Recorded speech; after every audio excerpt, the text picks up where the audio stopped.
Hi, everybody. Welcome to Rooted. My name is Melissa Kroonenberg, co-founder and sole owner of New Roots Therapy. We are so thrilled to have you join us for the launch of our podcast, Rooted. We decided to do this podcast because I think that there are a lot of misconceptions around what therapy is, who it's good for, how it can be helpful.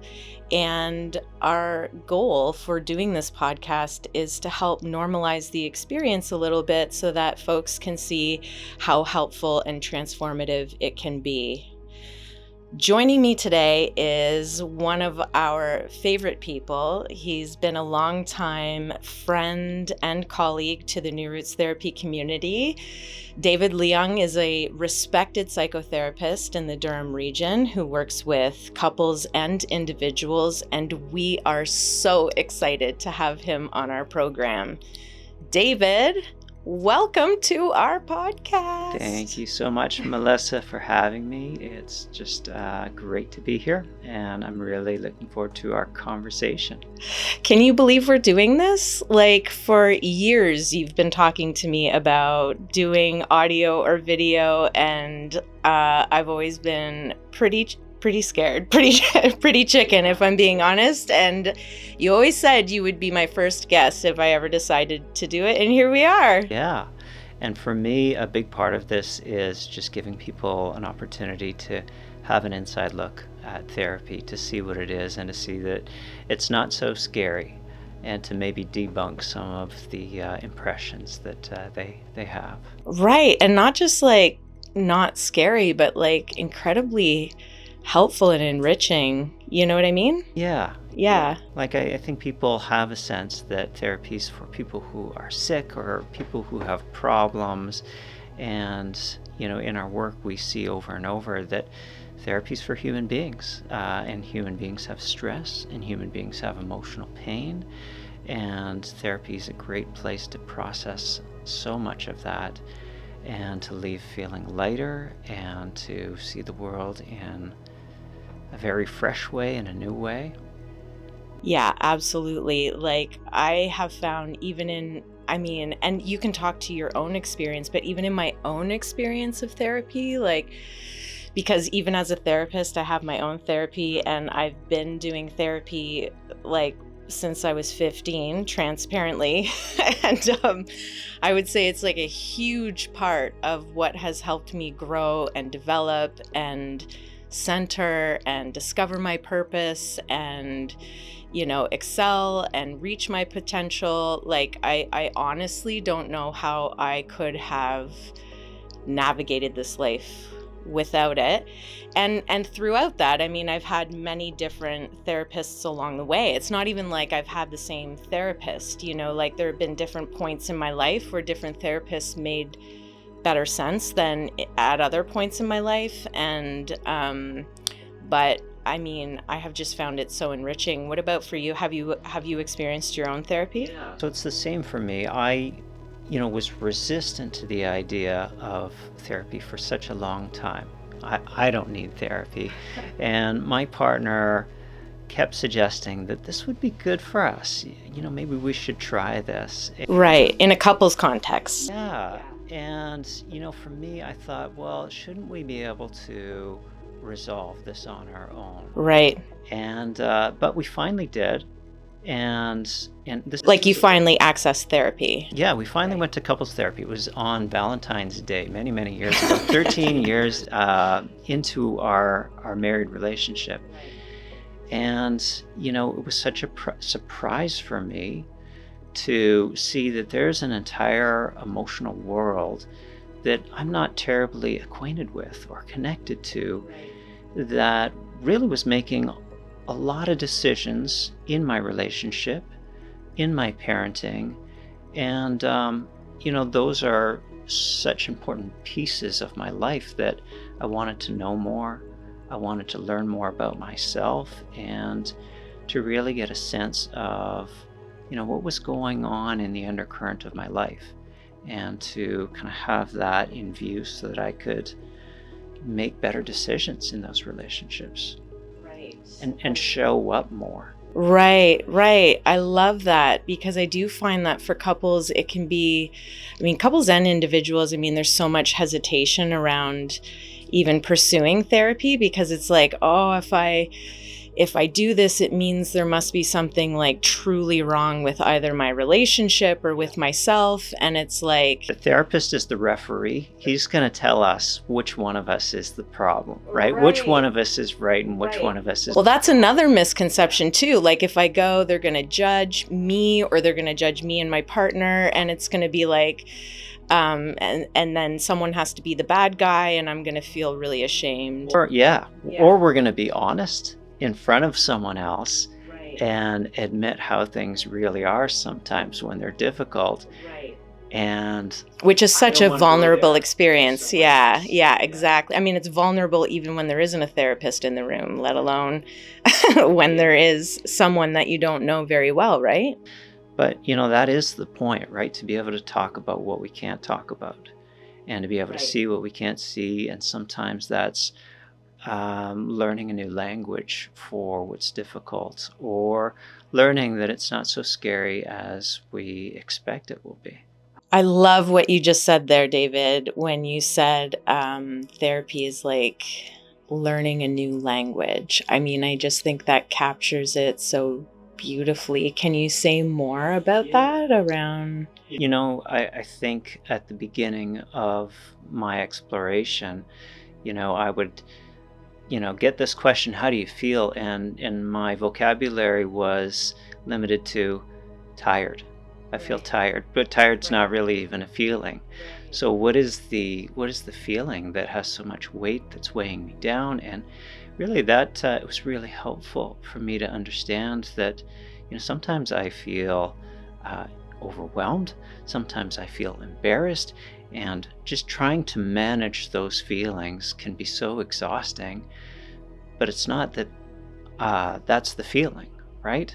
If I'm feeling tired, I think, well, I just need more sleep. But if I know that there's an undercurrent of feeling that's driving that, then there are other options.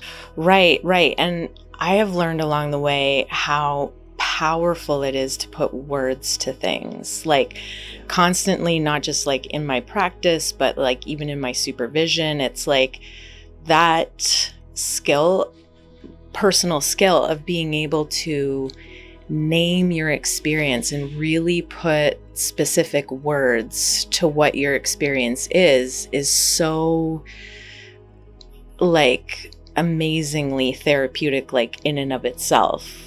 Would you agree? Absolutely. And then in a relationship, you know how to ask for what you need, right? Right. You know how to describe what you're sensitive to, and the other person can hear, oh, that is the thing that, I keep stepping on your foot, and you're sensitive to this particular thing that may be different for them. Right. And that's, I think, like just the power of therapy and coming back to that. It's like, so often, for whatever reason, through socialization or other factors, it's like we just aren't taught very well to be able to tune in to our bodies, to what's happening, to be able to name the experience. And within that, when you're able to name the experience, you're also able to kind of connect with the need that's underneath.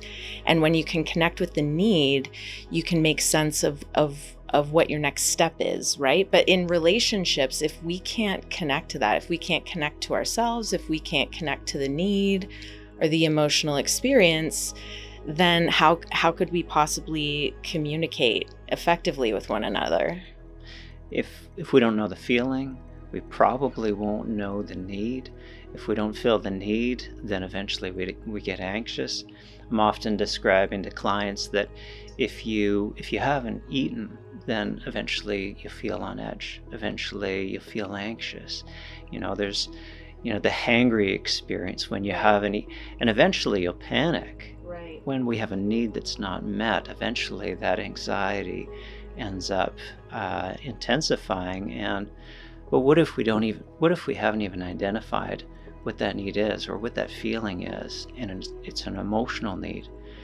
And so I find that in therapy, we get to know what is that feeling and what is the need that corresponds to that so that we can relax that anxiety. Right, because essentially then we know what next step to take to get that need met, right? It's just like if we have the hunger pang and we don't understand that it's a hunger pang, and so we don't eat, we just continue to starve until it just becomes so depleting, that we can't even function anymore, which is essentially what happens with emotional needs as well. Like, it's so incredibly important to be able to connect with that need. So what I think I hear you saying is that therapy, I mean, at least for you, and I feel like this has been reflected in the feedback that I've heard from clients as well, has been really helpful for you in getting to know yourself a little bit better, understanding,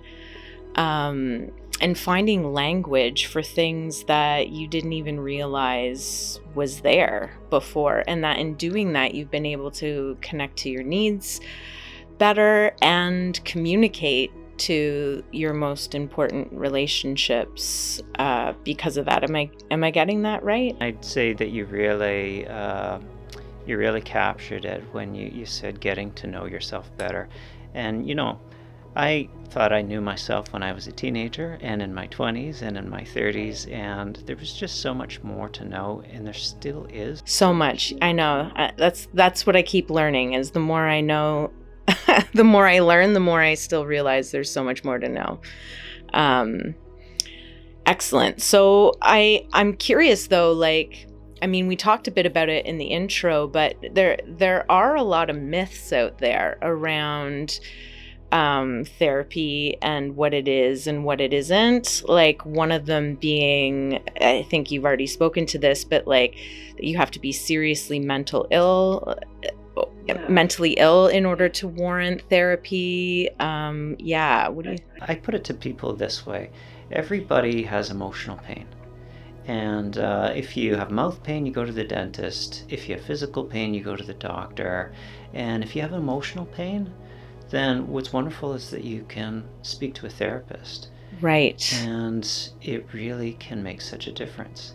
Right. And so for me, in my thinking, therapy is for everyone because everybody has emotional pain. Right. A lot of times, if we're unaware of that, it will end up shutting us down or spilling over into our relationships. And that's not something that anybody ever means to do, but it really does impact our entire world. Right. I mean, it can really manifest in so many different ways, right? Like even chronic pain, as you're saying, relationships, parenting, all of those things can so greatly be impacted by that. And one of the things that I found so helpful is that some stress, some emotional pain we carry for years. Right, without even knowing it. And we adapt to it. Right. We just shift to one side because this side is a little more tender, and that works until it doesn't work. Right. Right. And I've experienced that with clients many times, where we end up unpacking something or talking about something or processing something. And in the end, they're like, wow, I had no idea how much space that was taking up in my life or how that was influencing me. Yeah. So for example, what's common is that, if someone's carrying a lot of guilt, then they will kind of look at the needs of others ahead of their own needs, right? It feels selfish. So they're kind of leaning to the one direction. And some people describe themselves as people pleasers. So they're always attending to the needs of others ahead of their own. Right, without even realizing it, even often. Do that for a long time, right? And you can do it for years, and it feels good because you don't have to feel guilty. Right. Well, at least, yeah, I mean, that's the function of it, right? Is to try and keep guilt at bay. Until that people-pleasing ends up so heavy and so complex that eventually that effort ends up just exhausted. It's not possible to go any further. But then what do you do? Because if you go the other way, then you have to process that guilt. You have to do something with that guilt. Right. To extend on that, I mean, there are other myths out there as well around, and I think we also spoke about this in the intro, around therapy being a place where you're going to get judged, or like I'm afraid I'm going to talk to someone and tell them how I'm feeling, and they're going to tell me that there's something wrong with me, or that I'm silly for feeling the way that I'm feeling, or something like that. Yeah. Well, I think that's to be expected, right? Like, that fear is to be expected, not that the therapist will judge them, right? No, but we interact with people. We know what their reactions are going to be, and so we just expect that the therapist, as another human being, they're going to react the same way. Right. They're going to be shocked and embarrassed when we reveal our story to them. Right. And I mean, even my friends and family, I remember when I became a therapist, I feel like people had a hard time even confiding in me for a while, because they had this sense that, well, you're going to analyze me now, and you're going to deduce that there's something wrong with me, or that I'm wrong for feeling the way that I'm feeling, and which was so the opposite. Like, becoming a therapist made me understand and feel such a deep and profound appreciation and compassion for the human experience. It's just like so much different than that. Yeah. And I find that a lot of people do come in with that expectation that we're going to analyze the client. Right. But it's more that the client learns to analyze themselves, learns to see themselves in a different light. And relate to themselves in a different light.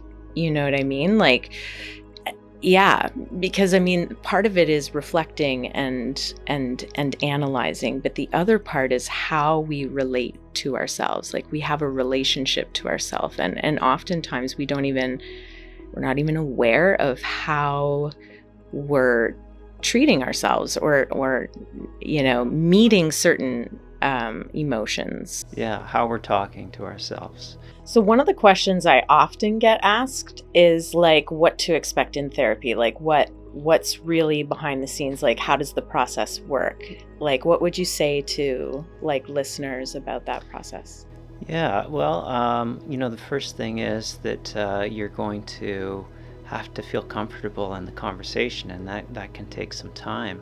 So the therapist will ask questions, and over time that comfort level ends up coming in, and you start to talk about maybe what's more difficult, more uncomfortable, and the therapist kind of guides you to those things, and they're reflecting back those experiences too, kind of like a mirror, and helping you to see some things that maybe you might overlook day to day.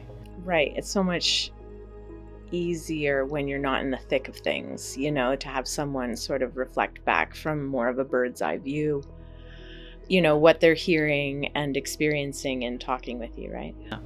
And if you're a more emotionally disconnected person, like I certainly was at the beginning of all of this, then what I found helpful was that my therapist was starting to reflect back the emotions that were really kind of buried inside.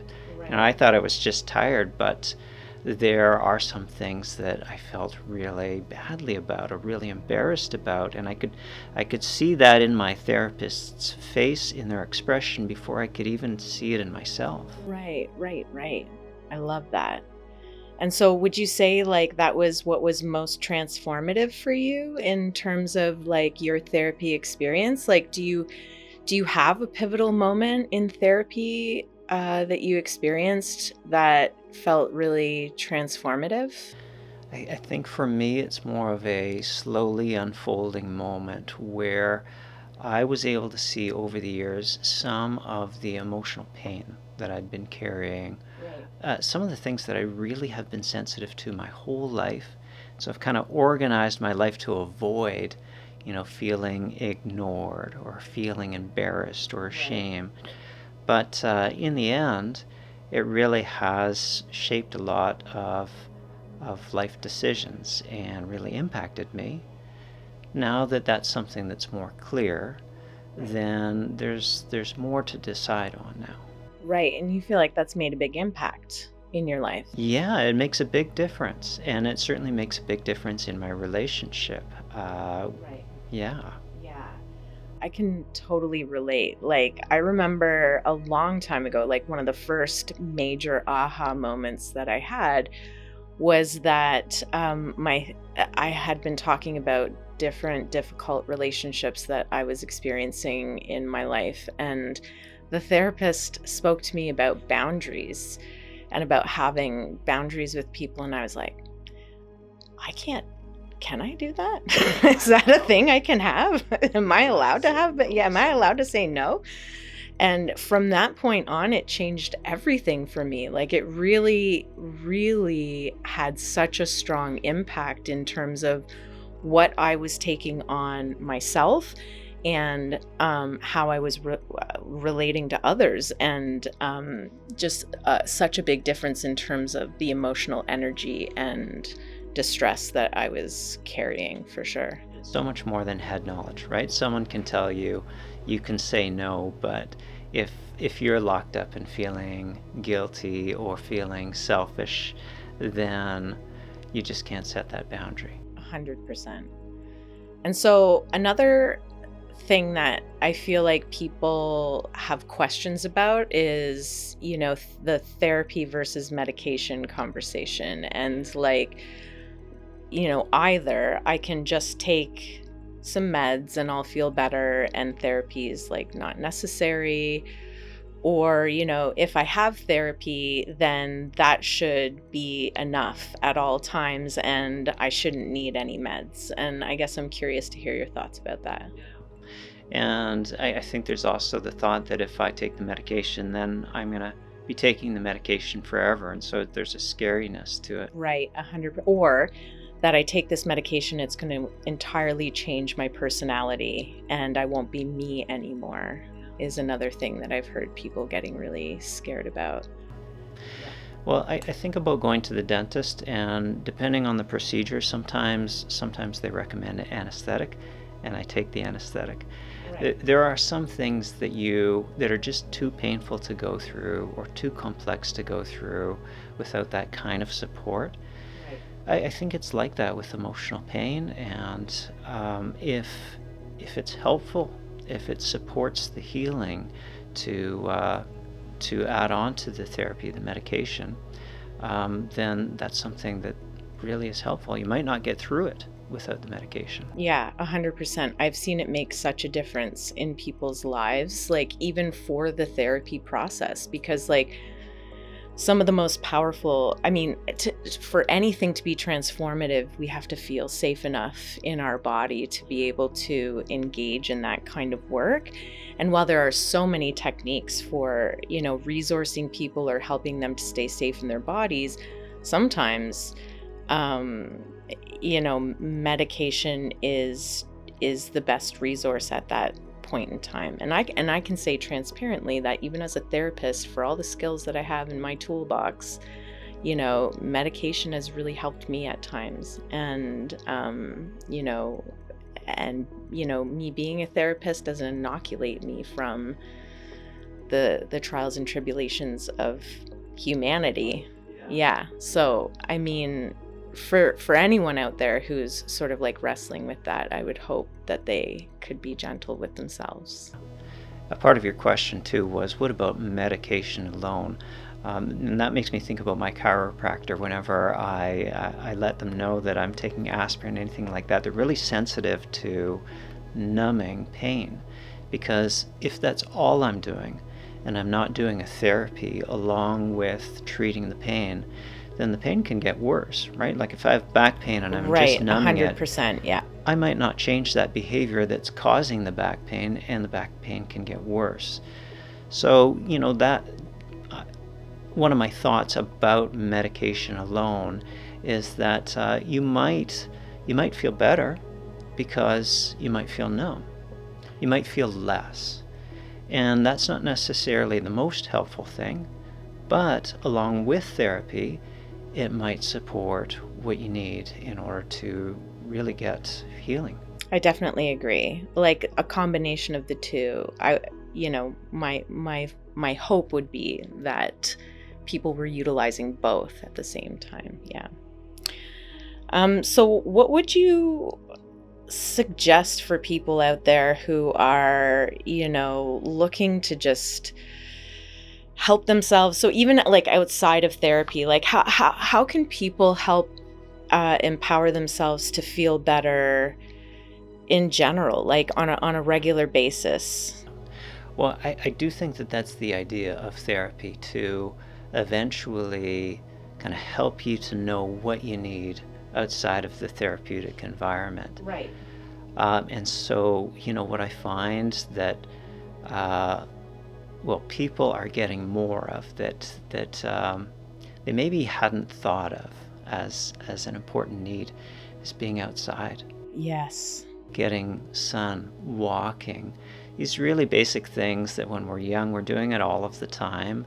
And when life gets busy and complex, we're inside, we're sitting down, we're moving less. In front of screens. Playing. Yeah. Playing would be another aspect of life, which, for me, I don't think we ever grow out of playing. And yet, when life picks up and responsibility picks up, that ends up really in the periphery, and sometimes it doesn't exist anymore. And just like if we haven't eaten, we'll feel anxious. If we haven't played, we'll eventually feel anxious. Well, 100%. I have read a number of studies that have highlighted how important playfulness is to resiliency, playfulness in relationships, not just like with your kids, but like with your partner, with your friends. That space of playfulness and fun helps keep us in that safe space in our minds and in our hearts, and is really facilitates resilience. Yeah. So I would agree. I would also say, like, from my own experience, like regular meditative practice. And I know like this is kind of like a loaded term, because people, when they think about meditation, they think, oh, I have to just like lay there and be still and not think about anything. There's lots that we could do another podcast on the misconceptions of mindfulness, but or meditation. But I have found that to be really, really powerful in terms of just even to be able to tune into myself and notice how tense I am, and to kind of breathe into that and mindfully help my body relax has been like so helpful. Yeah. It's such a moving and doing culture, and we forget stillness, which is a big part of mindfulness, just to pause and to be still. And that's like inhaling and exhaling. We have to exhale too. Right. Otherwise it doesn't work. We have to be still sometimes too. Right. The human being versus human doing. Mm-hmm. Yeah. This has been fantastic, David. So far in everything that we've talked about, some of the things I'm hearing is that, ultimately therapy is just helpful for helping us to learn that language of relating to ourselves, of understanding ourselves, like bringing things that are maybe below the line, below consciousness into consciousness, so that we have a greater breadth of choice around like how we want to live, to be able to communicate our needs, to be able to relate to people better. So ultimately, what I feel like I'm hearing over the course of our conversation is that, there are many things, many resources out there that people can lean on or use to help support their mental health and their wellness, therapy being one of them. And while, there's lots of myths out there about what therapy is, at the end of the day, it really is, and my hope for people is that they see it as more of as having a nutritional value, as opposed to sort of like a medicine value, that, it can just help you in a way that supports you in living your fullest life. Absolutely. Amazing. David, you're a rock star. Thank you so much for joining us today. It's been a pleasure to be here. Great talking with you. That's David Leung, everybody. You can reach him at liminalspacetherapy.ca. If you have any questions or comments, please feel free to reach out to us at any time, and we look forward to seeing you at our next episode. Until then, grow courageously.